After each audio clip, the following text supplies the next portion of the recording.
बिस्मिल्लाहिर्रहमानिर्रहीम। अस्सलाम वालेकुम।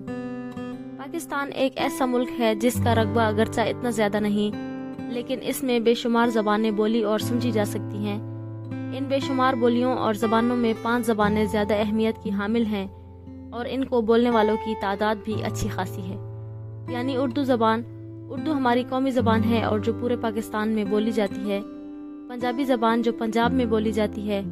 सिंधी ज़बान जो सिंध में, बलोची बलोचिस्तान में और पश्तो सूबे सरहद की ज़बान है। पंजाबी ज़बान। पंजाबी ज़बान पंजाब में बोली जाती और समझी जाती है। पंजाब के देहातों और शहरों में आम तौर पर लोग आपस में गुफ्तगू पंजाबी ज़बान में ही करते हैं। ये एक कदीम तरीन ज़बान है जो इस इलाके में इस्तेमाल की जा रही है। ये बहुत ज़्यादा अदबी विरसे की हामिल है। पंजाब में आने वाले सूफियाए कराम और बुजुर्गान दीन ने पंजाबी ज़बान को ही इस्लाम की तबलीग का ज़रिया बनाया और पंजाबी ज़बान में इस्लामी कुतुब तसनीफ़ की, जिनमें इस्लामी तर्ज माशरत और फ़क़ही मसाइल को बयान किया है। इसके अलावा उन्होंने शायरी का भी सहारा लिया कि शेरों में की गई बात लोगों के दिलों में उतर जाती है और ज़बान ज़द खास व आम हो जाती है। पंजाबी शायरी का मिजाज ज़्यादातर सूफियाना रहा है, जबकि इसके साथ साथ रोमानवी शायरी भी इलाकाई गीतों और माहियों की सूरत में मिलती है। पंजाबी के मशहूर शोराए कराम बुल्ले शाह, हज़रत सुल्तान बाहू, हज़रत गुलाम फरीद रहमतुल्लाह अलैह का कलाम सूफियाना रंग लिए हुए हैं। पीर वारिस शाह और सैफुल मलूक जो बिलतरतीब पीर वारिस शाह और मियाँ मोहम्मद बख्श की तसनीफ़ें हैं, मसनवी की सूरत में पंजाब की मशहूर इश्किया दास्तानों को अपने अंदर समोए हुए हैं और पंजाबी ज़बान का एक गिरां कदर सरमाया ख्याल की जाती हैं। पंजाबी ज़बान चूँकि एक वसी इलाका में बोली और समझी जाती है, इसलिए इसके बोलने वाले बेशुमार मुख्तलिफ इलाकों में मिलते हैं, जिनमें सराइकी, पोटोहारी और माझा के इलाके में बोले जाने वाली अहम ज़बानें हैं। इस वक्त पंजाबी ज़बान में बेशुमार रिसाले शाया किए जाते हैं। सिंधी ज़ुबान। सिंधी ज़ुबान सूबा सिंध के तूलो अर्ज़ में बोली और समझी जाती है।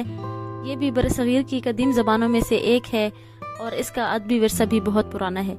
सिंधी ज़ुबान के मशहूर शायर अब्दुल लतीफ़ भटई का कलाम इल्मी शोहरत का हामिल है। सिंधी ज़ुबान पाकिस्तान में बोली जाने वाली दूसरी बड़ी ज़बान है। सिंधी ज़बान में बेशुमार रिसाले और अखबारात बाकायदा शाया हो रहे हैं और सिंध के तमाम स्कूलों में सिंधी एक लाजमी मजमून के तौर पर पढ़ाई जाती है। कुरान मजीद का तर्जमा भी सिंधी ज़बान में किया जा चुका है और ये बड़ी तेज़ी से तरक्की की मंजिल तय कर रही है। बलोची ज़बान। बलोची ज़बान बलोचिस्तान में बसने वाले बलोच कबाइल की ज़बान है। ज़्यादातर ये खाना बदोश कबाइल की ज़बान है। अगरचे इसका अभी अदबी विरसा तो बहरहाल मौजूद है, लेकिन ये अभी तक एक ज़बान के बजाय बोली की हैसियत रखती है। इसके बोलने और समझने वालों की तादाद भी अच्छी खासी है। पश्तो ज़बान। पश्तो ज़बान सूबे सरहद के बेशतर इलाकों के अलावा बलोचिस्तान के शुमाली इलाकों में बोली और समझी जाती है। ये एक मुकम्मल ज़बान है और इसमें बड़े नामवर शोरा पेश हुए हैं। चीन में खुशहाल खान खटक एक बैनुल-अक़वामी सतह के शायर हैं। इकबाल ने शाहीन का तस्वर खुशहाल खान खटक की शायरी से लिया था। पश्तो ज़बान में भी कई रिसाले शाया होते हैं। बहरहाल पश्तो भी पाकिस्तान में बोली जाने वाले ज़बानों में से एक अहम तरीन ज़बान है और मौसीकी बहुत ज़्यादा दिल को लुभाती है। उर्दू ज़बान। उर्दू ज़बान का शुमार अगरचे मौजूदा पाकिस्तान के किसी इलाके में बोली जाने वाली ज़बानों में से नहीं किया जा सकता, लेकिन ये एक ऐसी ज़बान है जो पूरे पाकिस्तान में बोली और समझी जा सकती है। और पश्तो, सिंधी, पंजाबी या बलोची बोलने वाले अफराद जब आपस में मिलते हैं तो उर्दू ज़बान को ही ज़रिया ख्याल के लिए इस्तेमाल करते हैं। ये हिंदुस्तान से हिजरत करके आने वाले लोगों की मादरी ज़बान है। उर्दू एक मुकम्मल ज़बान है जो दुनिया में बोली जाने वाली ज़बानों के मुकाबले में खड़ी हो सकती है। इसका अदबी विरसा भी बहुत ज़्यादा है और दुनिया के नामवर शोरा ने इस ज़बान को अपनी ज़रिया ख्याल के लिए पसंद किया है।